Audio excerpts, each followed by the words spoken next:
are again looking at the crappy ass little Chinese air conditioner. It's finally running and cooling it in here. I vacuumed up the floor after yesterday. If you want to watch the long video, watch the long video, but here it is. Listen to how loud it is.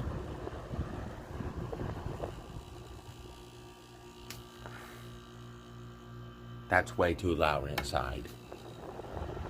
Yeah, I just fixed this.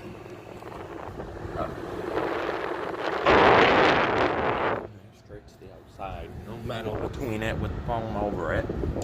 Just plain old foam. More than enough protection. Yeah, that coil is pretty much baked in there. I don't know if it's dripping or not, but thank you for watching. This is a crappy unit I don't recommend buying. Only like 4 years old.